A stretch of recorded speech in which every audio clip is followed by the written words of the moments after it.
One of the things I like most about my job is the beautiful scenery we get to enjoy on our trips around the state. Bayou Alcide and Grand Bayou have natural beauty that can literally take your breath away. That's why I call it the heart of Cajun country. The scenery here is hard to beat. Launching out of Landry's Landing on Highway 70 near Pierre Part, we crossed over to Bayou Alcide and Grand Bayou from Bayou Croix. JB immediately noticed the very clear water everywhere, so he began checking the dead ends in each bayou for water with some color. We found fish in most dead ends, but the clearer the water, the fewer the bites.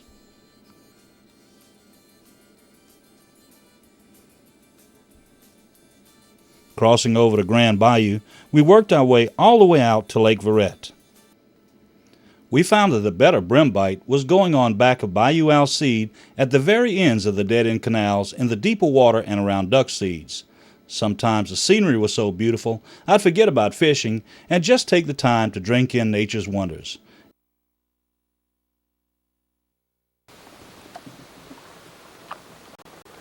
That's a nice hand-sized brim. And didn't David put us on those fish? He said, try by those. That's exactly right.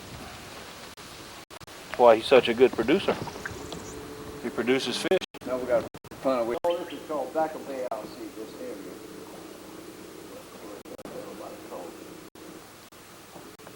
area. Here, a little better. Yeah. Oh, yeah. That's a bull brim. That's a beauty. That's a beauty. That's a bull brim. That's a good eater right there. What we're looking for here. They got their blood warming up. That's a good sign. If you see alligator, they got fish. But they're not going to be where they don't have fish.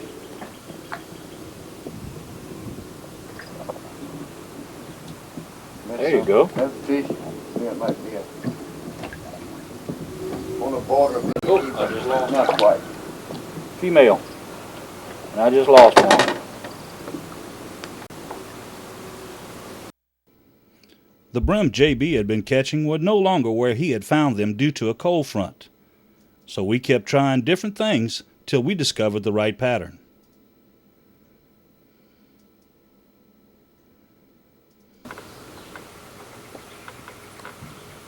No, let me see him. I hear him smacking all around over here.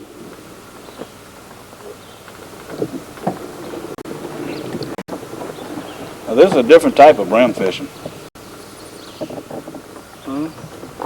There you go. That's a little different type of brim fishing there, just dropping your bait down through that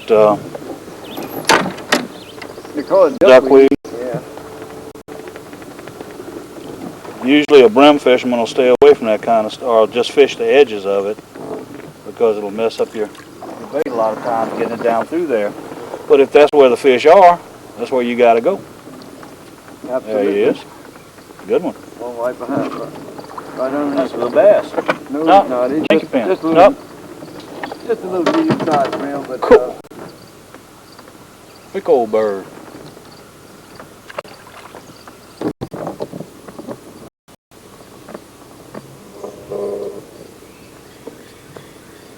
next thing you got to use a heavy, kind of a heavy weighted hook. Well, we're using the heaviest one that you make, huh? Yeah, that's using a 16 ounce. I make 3 weights, 164, 132nd, and 116.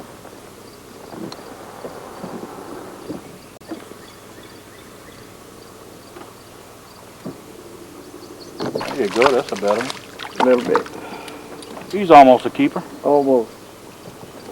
Won't be long as it had been. He'll get there. Oh yeah. Now, while you trying the grass, what I'm gonna do is drop my bait out here in the deep water. Just let it drift around and see if those bigger brim aren't staging right out here, waiting for that sun to go down a little bit. 'Cause that's where I caught my best brim of the day, was out toward the middle. Or something big just rolled out there. Look. Almost. Not quite. He's getting closer. Well, I think this evening, sun go down.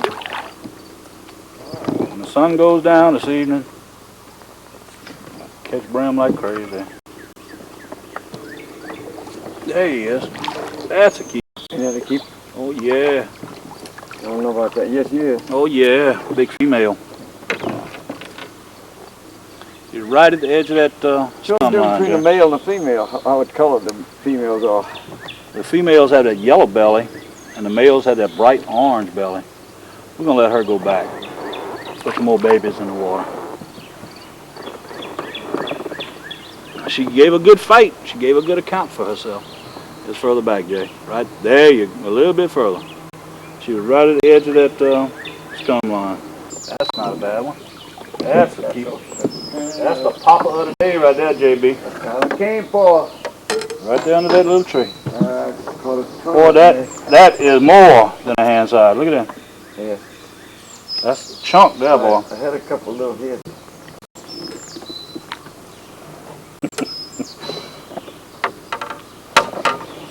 Hose you down. That ain't no little hit. That's a fillet size, and there's another one. I don't know what this is. That's a keeper? That's another female. That's a small chicken fin. Oh, it sure is. That's a Got chicken bluish fin. belly on it. Yeah, it's a nice one. You can tell by that bluish belly and that thing around its ear right there, that Got little orange that spot. orange tab on the gill flap. Yeah, and boy, that is some tasty eating right there. I'll tell you what else is fun, JB, and I know you're not too crazy about doing it, but when they schooled up like that, coming out with an ultralight rod and reel and casting those beetle spins out there, some little tiny beetle spins, man, those brim will give you a fight on that. It works when you're in the wide open. Yeah, I mean, you can't do it. There he is.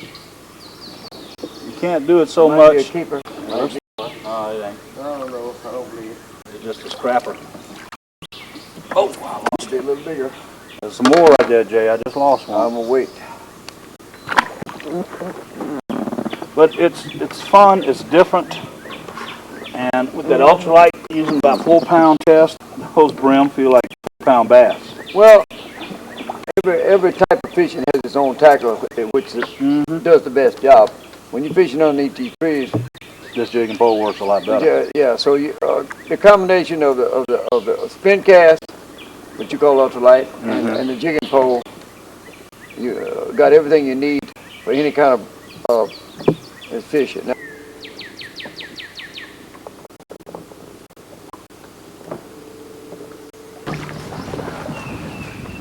My bait fell to the bottom. I got my line tied up around that limb. Yeah, that's a good one. they get bigger than that, but that's Oh man, do they get bigger than this? still big enough to be a keeper today. Yeah. They're fat. You'll find them in a Chaffalaya basin. They're 2 hands big.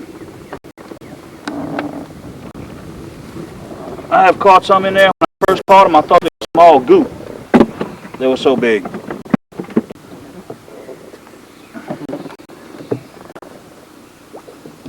Shank pin, government brim.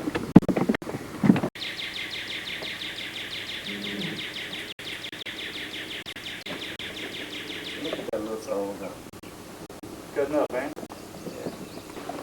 Look like a good one. Yeah, that's a good one. Yeah, very good one. Right there by the little run out, huh? Real good fish. Yeah. That's almost as big as the one I caught, Jack. Well, okay, thanks. Left your hook in his mouth.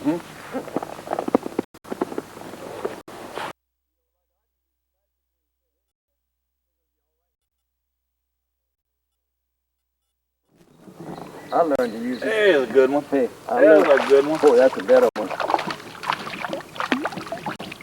He's not better, but he's good. That's an eater. I got There's one another too. one. How big is it? Found a bed. Mine's, that's an eater. That's definitely an eater. Mine's not Now, that's a big male. You can tell by the Mine's not orange an belly. eater. And this is why they call him bluegills, because of the blue tail. coloration. That blue tab on the end of there. Gill flap. That and underneath the jaw, too. Right. That'll be tasty. Oh, yeah. Don't need him. What is that? What is that? What is that now? What is that? You don't need him. Big old brim is what it is. God almighty. That's what it is. Don't Fine need him. hog found an acre. David. You want baby. Had to disappear? He hadn't caught a fish in so long, he scared him. See if you ever get on my show again. Bite right there.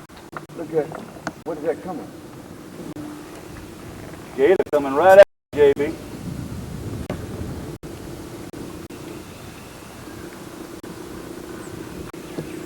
He's been out of the water for a while. He's dry on the back.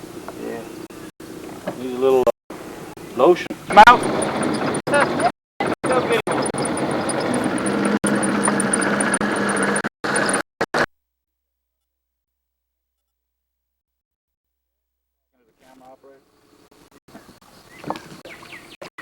See, I had to show you where they were. Look at that. Now, who's got the biggest one? Me. Mine could eat yours. You heard that laugh, didn't you? That's a victory laugh. Mine could still eat yours. Victory laugh. You know something? What is that I got? A brim. You got my line now, and I got a brim. You got a gobble. Look at here. I got a keeper. I caught a gobble. I don't know what you got. Look, we were just talking about not seeing any goggle Well, I eyes. got a keeper. Well, good for you. Get another one. But we were just talking about not having caught any goggle eye. All right, There's one right there. you could open the box too. All righty.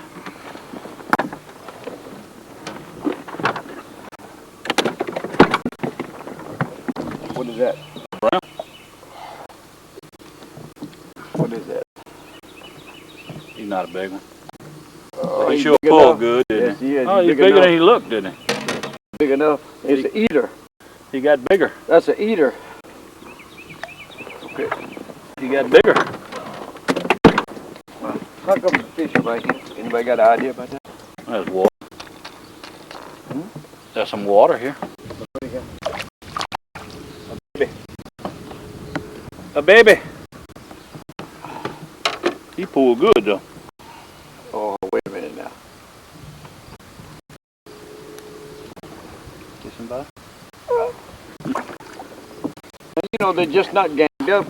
No, they're not. You catch one big one here, one big one there. Of course, I think that's the first time. Well, no, in that other canal we caught two pretty close together that were good size. So we're having to fish hard. Yeah, but I mean it's fun.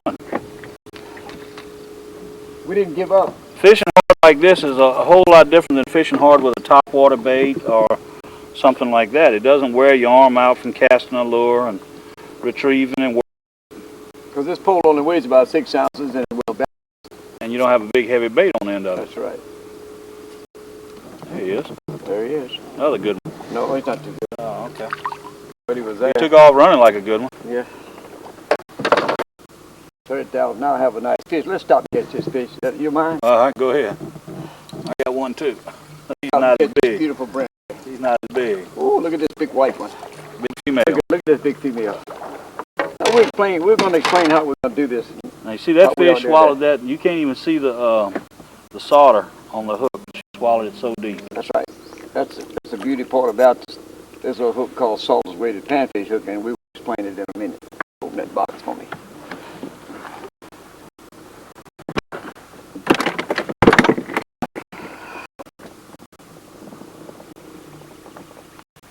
It's a beautiful day out here today, JB, but it's a bluebird day right after a front, and we're doing something a little different today than what you normally consider brim fishing to be. Most people think of brim fishing, a cart, a hook, a sinker next to a stump. That's where your brim are going to be. But we're fishing different today. Let's explain how we're doing this today. Well, actually, what we're using is Salt's jigging pole, and it weighs about 6 ounces, and it has 10 guides on it for sensitivity and free line payout. It has 8-pound test golden strand line on it, and it has a little reel to hold the line, and you can adjust it to whatever you need. Put your thing in it to stop it, or you can hold it tight. This nut, the tension nut, and you put it on the elbow for stability. People from 7 or 8 years old to 87 years old use it. Sold about 30,000 of them since 1985. And what we're doing is this. We're using Salt's weighted panfish hook. I'll show you what they are. They come in many different weights. 3 4. He's got one in his hand. They're coming 3 or 4 different weights. I'm using the heaviest one here. And he's using the 1/16 ounce there. Now I make them 1/64, like this little one in here. And I make them about a 1/32 weight. And according to the wind current or depth, you choose the one you need. And what we're doing is, actually, these fish are not near the bank. They're not near structure. We're staying way out in 5 and 6 foot of water. And so we use the heavy one, the 1/16, pitch it over there, swimming through the water near the bottom. Now, most of the people just... No caulk? No caulk. We're tight line. Straight tight line. Just ease it through the water. Sometimes you see slack, sometimes you feel a hit, sideways movement. And we just set our hook, and then with our left hand. Now, actually, you said that we're not fishing around structure. Actually, we are fishing a type of structure, just not what you're used to fishing. We're fishing where it drops off. That's correct. And that is structure to a fish. You've got the, they're sitting there right off of that drop-off, ambushing stuff that comes out of the shallow water into the deeper water.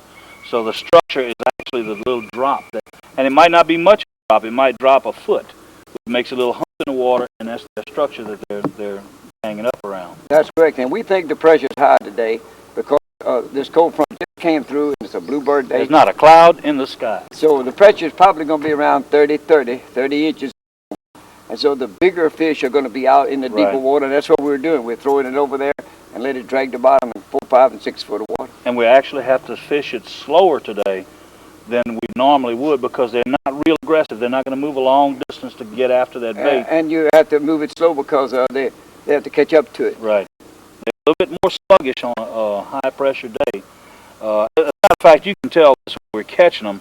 On a day with a little cloud covering, these big brim that we've been catching would pull twice as hard as what they're pulling today. But still, we're having a good time. We're relaxing, enjoying this beautiful scenery. We've got so much beautiful scenery out here today. We've got all kinds of critters around us, and it's just a wonderful way to relax and catch a nice mess of big bull brim at the same time. And we're showing you how to do it. Yeah. I think maybe a white one. Yeah, it's a female, but it's good fish, good eating fish. Just big enough to keep.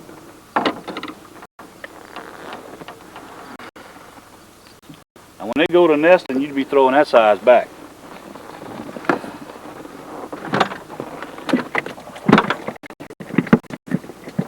JB's got those fish staked out, folks. Red Pornell, I got a fish. Red Pornell. We'd get that coloring. Look at here. That's a good one. Look at that. That's a good one. That's a good one. That's what I'm for. That's the one we're looking for.